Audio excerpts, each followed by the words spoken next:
What's up, everybody? Adam here, and I'm coming to you today with a Second and Charles comic book haul. I got some time to really go through a lot of the long boxes they have there, and I got a few books for myself to kind of add to my collection, and I got a bunch of stuff for my wife's crafting. They had a bunch of books that we look forward to use for repurposing, and it was actually nice to find a bunch this time instead of just one or two. So I'm going to go ahead and start with the stuff that I found to add to my collection. First, we're going to go with X-Men Chronicles number 2, An Age of Apocalypse tie-in. I'm very slowly starting to fill in the gaps with what I don't have of the Age of Apocalypse. I want to say it's some of Excalibur, or Excalibur A, whatever the Excalibur rebook was. I think there's a couple of X-Universe I'm missing, and these X-Men Chronicles. I think I have almost every other Age of Apocalypse book, so I'm just trying to round out that little bit of stuff so I can just be like, finally, I can read the whole thing and not have to worry about it anymore. So it was really cool to find this one for only $1. So I'm happy with that. Next up, Dr. Fate number 1 from way back in the day. Got this guy for $1. I'd seen this and another Dr. Fate just randomly showing up on like eBay and a couple things, and I've always liked Dr. Fate, so I thought I'd pick up this. This is definitely going to be on my read very soon list, because it's just kind of I like him, and I haven't read anything this early, so I'm looking forward to reading this guy. Next up is a book I was very glad to find. I wish I could have found a couple more copies, but Amazing Spider-Man number 3. My wife actually used one of these to make a little stand I have for like my printer and stuff, and I just grabbed it because I really dug the cover with the Black Cat just ripping through Spider-Man there. I thought it was really cool. But that book actually has been picking up a little bit of traction I saw on eBay, so I was hoping to find at least 1 or 2 copies there, but I found one and it was only $2. So whatever, I have it now, and it's going to be nice and safe in its little container. It's not going to be used for crafts this time. Next up, Animal Man number 2. I've actually started collecting a lot of these trades, but I found this for $1. So I'm hoping that's in pretty good shape. I actually don't really check them. I don't open the bags and stuff when I'm at the store because a lot of places frown on that, of course. So it's there.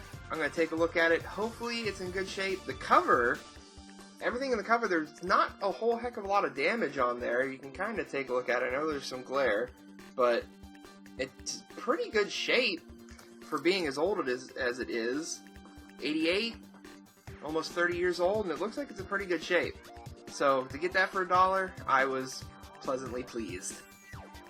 And probably my favorite pick that I found while I was there digging through all the long boxes. I would think I went through 18 boxes when I was there, and there still was another probably good 20 or so boxes to go through. I found the new Teen Titans number 1. This one was really cool to find. Only $3. It's another one. It's got a little bit of dents on the crease here. Otherwise, it looks pretty good. It does look a little bit faded. I'm curious what the inside looks like. It does have a little bit of fading around the edges, but for $3, I was quite happy to pick that guy up. So these guys, really cool addition to my collection, plus a couple of cool reads in there, and I'm happy with those. Really happy with those. Next up is the crafting stuff. This is one of the main reasons we really like Second and Charles. Most of their stuff they have in the long boxes doesn't really exceed $3. We try to pick up as much of the $1 and $2 stuff as we can, because a lot of times we don't really want to spend $4 or $5 on a book that we're just going to end up cutting up and using for jewelry and stuff like that. So and by we I mean me this time, I went there alone this time, I was able to find some books that we normally have a very hard time finding, especially finding cheap. That's starting with the Batman Adventure books. I was able to find, I believe, 4. We got number 46 here. It's kind of a cool cover with the ventriloquist going on there. Number 29 with what looks like Batman and Talia running away in a boat. Number 24, Batman the Swordsman fighting two other guys with the swords. Looks like ninjas. You can see in the reflections, kind of looks like ninjas. And then number 13. Most of the time when I look for these guys on eBay and such, they're usually $5-6 a piece. So I'm really happy that I found them for like $1 or $2. These guys were all, I think, $2.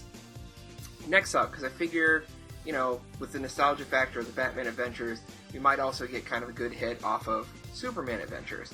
And I found a bunch of the Superman Adventure comic books here.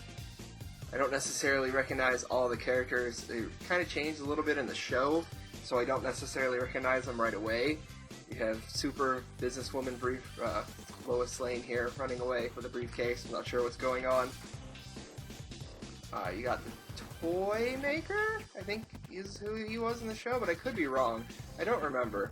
I don't really remember what that character was from the show. I never watched the Superman show as much as I did the Batman show.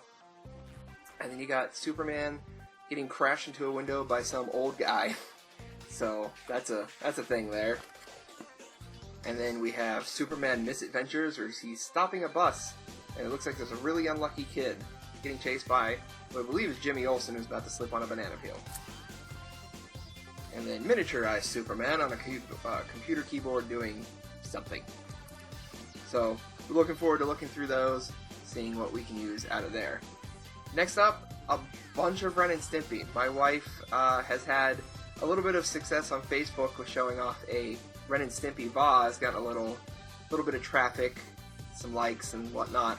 So I actually found quite a few random Ren and Stimpy books for like $1 or $2. I got 2 copies of number 3, where they're dressed up essentially as Fidel Castro and Saddam Hussein. So that's it's an interesting little thing that Marvel had going on there. Number 12, Too Many Stimpies. Ren and Stimpy Show Special number 2. Nothing really great there. This one here, what is this? Number 21. Number 10. Bubble Bath, and I'm assuming that's probably them farting, based on the content of the show. And then number 17, and it came with somebody's free receipt, so bonus. Then the last book I got, because it was only $1, so figure, you know, again, tapping into that nostalgia type thing, a Powerpuff Girls comic. You know, even if there's only a couple things we can make out of it, since it is only one book, and I only found one comic book of the Powerpuff Girls there, it's still something, so I picked it up, $1. You know, if we make a pair of earrings out of it, I think it's like $6 for a pair of earrings, we've already made our money back. $1 comic. So, that's all the cool stuff I snagged from Second and Charles. I definitely suggest looking them up. I guess they're a like arm of Books A Million. So if you have a Books A Million near you, you might have a Second and Charles somewhere nearby. So check on the internet. There's definitely one in the Fayetteville area, because that's where I picked up all these bad boys. So, until next video, this is Adam, signing off.